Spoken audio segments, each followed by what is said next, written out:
See, I'm not gonna lie. I feel like crinkle cut might be my favorite, bro. If you get a good crinkle cut action, what this absolute goober just type in here? Bro, please tell me I can find this. Yeah, here we go. Frog8282 just typed in the chat and said fries aren't healthy. Nobody cares, dude. Yeah, and the sky is blue, Buster. We know they're not healthy. Don't nobody care. Fries aren't healthy. Yeah, tell us something else, Mr. Nutritionist. Crinkle cut fries are made with a special blade called a crinkle cutter. Hey, sometimes things are easy. This type of blade can be found on a crinkle cut knife or a mandolin, the slicing tool, not the musical instrument belonging to Captain Corelli. The fry itself, which is in some ways the French fry cousin of a Ruffles potato chip, is mostly defined by its easily Dude, I'm telling you, if you get a good curly fry, one that's crispy on the outside, tender on the inside, you can't go wrong, dude.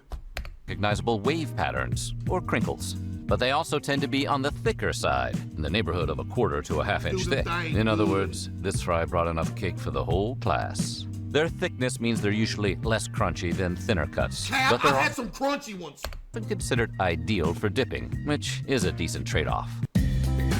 Dude, what kind of psychopath dips French fries in ketchup anymore? Yo, here's my take on dipping French fries in like ketchup or something. You might as well just get a spoon and eat ketchup, because when you dip a fry in ketchup, you can't taste anything but the ketchup. So I don't understand why you're even eating fries at that point. It makes no sense. It like legitimately makes no sense at all to me. I actually do not get it. I seriously don't get it. I really don't. Tweaking? I'm actually not tweaking. If you dip a fry in ketchup, you literally can taste nothing but the ketchup. You might as well just eat ketchup, straight up. Let's say you love the crinkle cut fry, but part of you still can't help but dream of what it would be like to push the limits of reality further. So you slide your potato over the blade of a mandolin, rotate it 90 degrees, and then grate it again. Were you so bold, you would have created a waffle fry. Yeah, waffle fries are good, but if you get one of the edge pieces to where these don't come in, and it's just straight like a big slab of potato, they're disgusting. If you get a big thick edge piece of a waffle fry, they're nasty, but like the thinner ones are really good.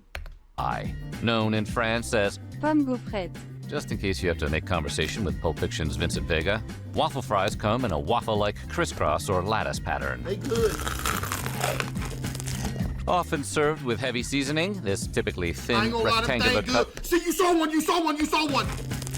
Often served with heavy seasoning, this typically. This one right here, disgusting. This one right here. Hold on, let me move my face cam. Look at this one right above the face cam right here. Look at this. That's too much thick action. This one right here, too much thick action. You gotta have the holes in them or they're nasty. That's the only downfall about waffle fries, man. And also, it's hard to get them right because a lot of people make them things soggy too. Thin rectangular cut is a staple at some fast food chains and is widely regarded as a miracle of modern science, or at least it should be. Dude, oh my goodness, man. If you, again, this is the same principle as with the curly fries. If you get a good steak fry that's crispy on the outside, tender on the inside. Steak fries get their name from the fact that they're often served with steak, and not because you can use them to lance vampires. You eat this late, you're gonna get heartburn. But don't let that fool you. They could be served with almost anything that lends itself to a side of fries. Yum. Steak fries are another thick-cut fry. That's not a steak fry. That's one of them nasty-looking Sonic fries with the brown edges because the skin didn't. No, those are nasty. That is not a good steak fry. Those look like Sonic fries and they're nasty. That have a lot more potato filling than many other varieties. That means they're generally less crunchy, but that doesn't look good. You're doing way too much here. You're doing way too much right here. Usually have nice crisp edges. They're also usually baked with the potato skin still on. Those are tater wedges! Those ain't steak fries! And then dusted with salt or other seasonings, although they can be fried for an even crispier texture. Just be warned that those fluffy potato innards are going to be about 1 billion degrees. In 1953, Ore-Ida founders Wait, what was this? Tater tots, yep. AKA the only viable option at Sonic, because if you get Sonic fries, you'll die, but Sonic tater tots are a good substitution. In 1953, Ore-Ida founders Golden Grigg, F. Neffy Grigg, and Ross Aaron Butler Sr. were looking for something to do with the little slivers that were always left over after they cut up potatoes. One day, they hit on the idea of chopping them up, adding flour and seasoning, pushing the mash through a hole, and then trimming any extruding extra spudness. The result was the delicious deep-fried cylinders the world now knows as tater tots. Yo, chat, you don't know what's a scam, by the way? You know there's a few places that serve tater tots and call them hash browns? Have you ever seen those? A place that'll serve tater tots and call them little hash browns? Like, bro, you ain't slick, dude. That's a tater tot, man. Because they are. I'm not gonna lie, they technically are a hash brown when you think about it. Think about it, chat. Go get a hash brown and get a tater tot. It's quite literally the same thing, except the tater tot's a lot smaller. But still, you ain't gotta call them, you just gotta call them what they are, man. In fact, although most people don't realize it because the term has become so generic, tater tots is actually a proprietary name that is still owned by Ore-Ida. What? And we've dropped enough coin on tots over the years that we've earned the right to say it. Nope. Oh my goodness, shoestrings. The only bad thing about shoestring is if you get some that are too shoestringy and it's nothing but crispy action, no potato action.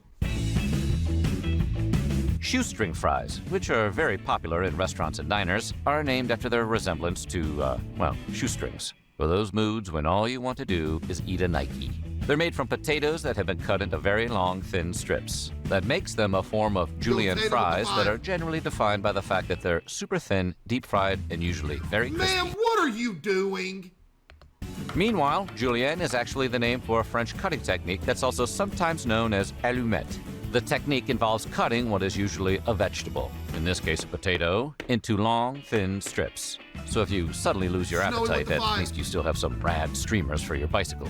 That being said, some people do use the two terms, shoestring and julienne, interchangeably. For example, in Cuban cuisine, this cut is known as papas julianas and is often used as a sandwich topping.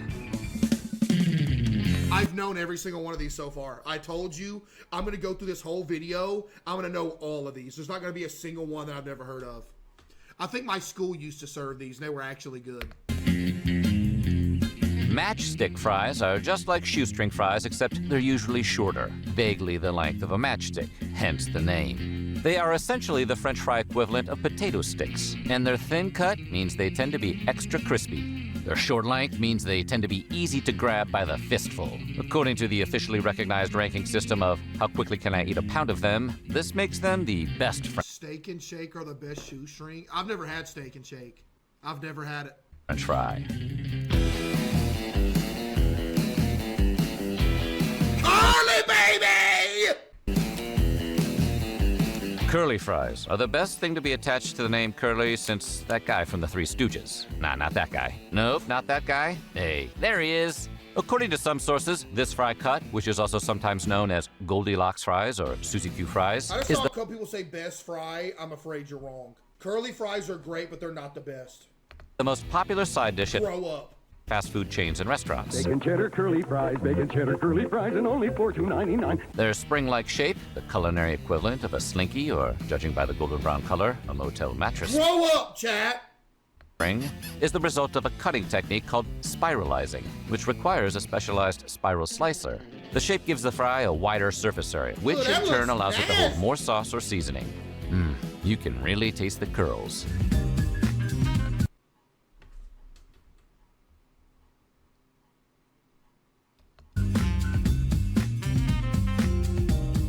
Tornado fries, which are basically a long, spiral-cut whole potato. They got me. I've never seen this. I don't even know what this is. Potato wrapped around a skewer and deep fried, first emerged as a street food in South Bro, you can't even call that a fry. That's more of a kebab than a fry, man. Korea. Named because of their spiral shape that kind of resembles a tornado, they're often topped with things like chili powder, garlic, paprika, honey, cheese, and onions. Yo, them things And look presumably, good, though. I'm not the gonna tears lie. of overjoyed customers. Man, them things Tornado look fry good, skewers can be though. 18 or 26 inches long, and the potato sometimes comes wrapped around a hot dog or sausage. Oh, the skewer comes in man. handy when you need to put in your own stent.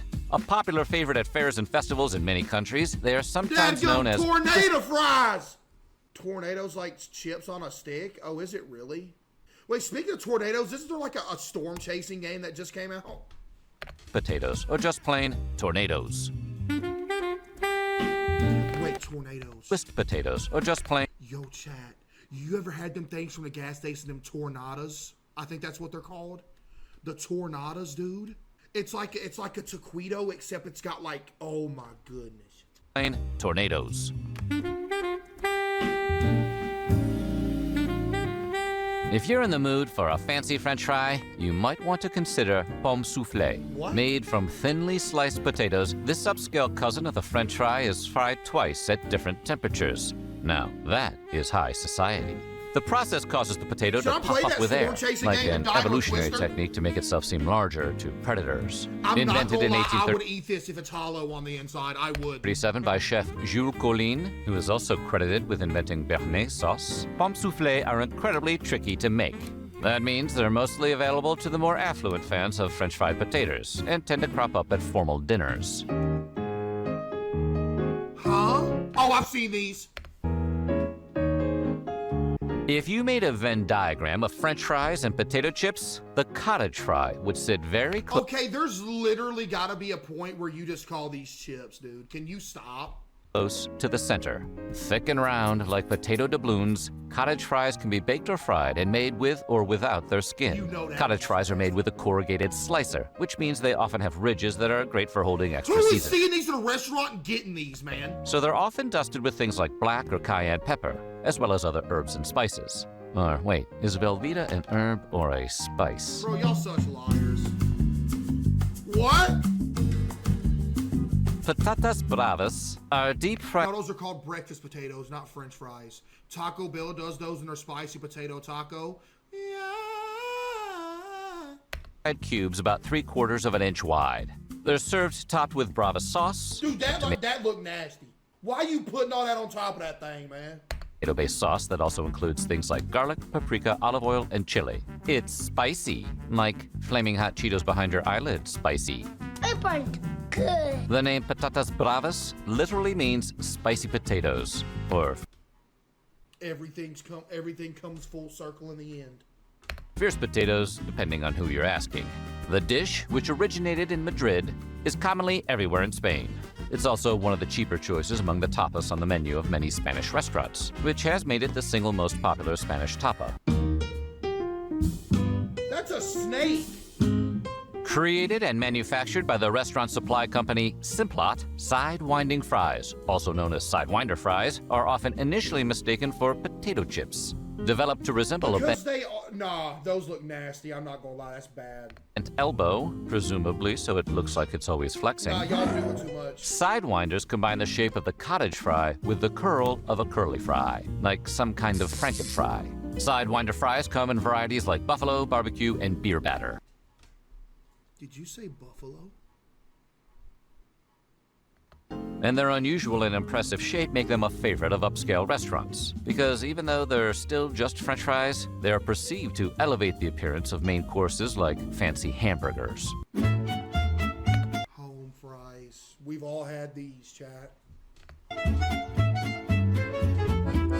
A breakfast staple throughout the United States, also home just fries sliced are also potatoes. known as house fries, American fries, peasant potatoes, bistro potatoes, Liar's hash browns, etc., etc., etc. Unlike many of the deep-fried entries on this list, this potato is first par-cooked, which means partially cooked by boiling, baking, steaming, or other means. It's then By typically the way, speaking of boiling is the worst way to prepare food. diced and pan-fried in butter and oil. Home fries often include onions, and if diced red and green peppers are thrown into the mix, they become a dish known as Potatoes O'Brien. Wait, isn't that a Star Trek character? Soup? Bel- Bro, soup doesn't even count. You boil noodles? No, I don't. I don't boil them things. I put them in a bowl and put it in a microwave. That's not boiling. Goober. Pasta. See, y'all start naming stuff that absolutely has to be boiled. I'm talking about stuff that you don't have to boil, like chicken or potatoes or hot dogs or something like that. any seafood, even seafood crawfish boil, that does not count because man, just ban everybody in here, man.